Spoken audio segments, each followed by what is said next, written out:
and Muddy joined the youth movement. His education now was political, religious, and learning English. He was a good student, quick to learn, and was soon sent to Afghanistan for military and special forces training.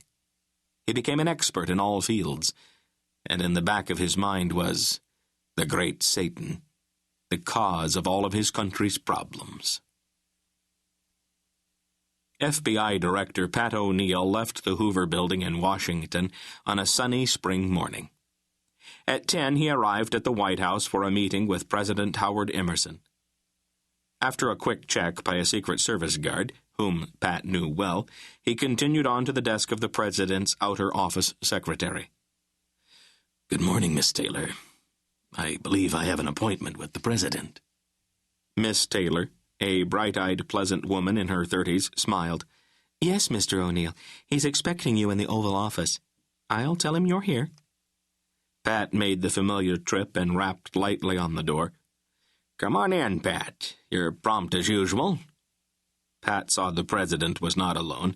National Security Advisor Paul Jacobs was sitting across the desk from Emerson. "Have a chair, Pat. I asked Paul to sit in on this. You said on the phone you had a meeting with Counterforce the other night. Is it anything I should know directly about?" As a secret organization within the government, few knew of Counterforce's existence, and Paul Jacobs was not a member.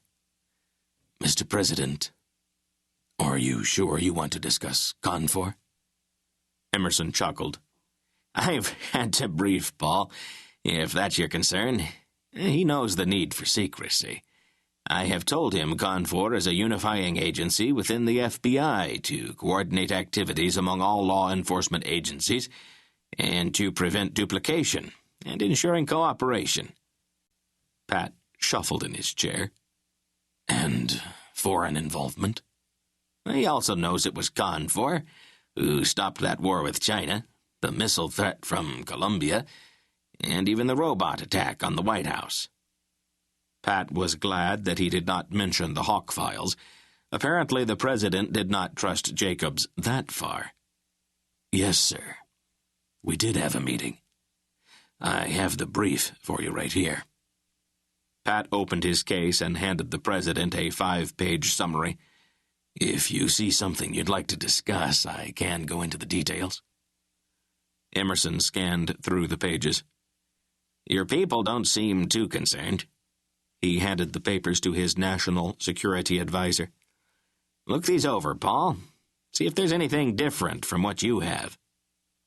Jacobs took a few minutes studying them, and then he said, "It's similar to what Vernon and Stallworth told me, sir." "Yes, well, I'm not surprised. The Director of the CIA and Secretary of Defense should keep you informed, even though you are not a member of the Counterforce. Pat, is there any reason why Paul should not be a member?" Pat grinned. "None, except what you said yourself a year ago.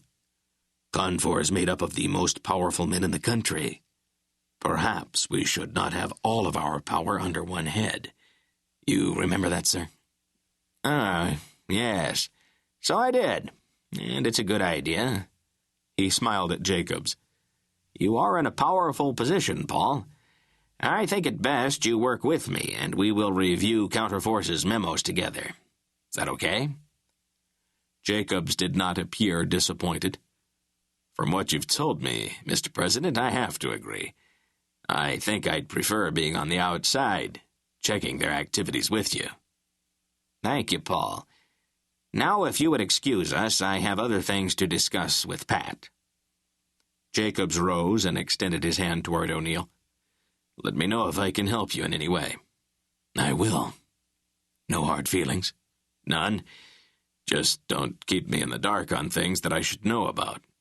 "I won't."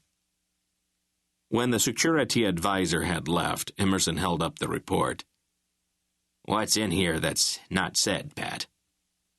"Not much, really.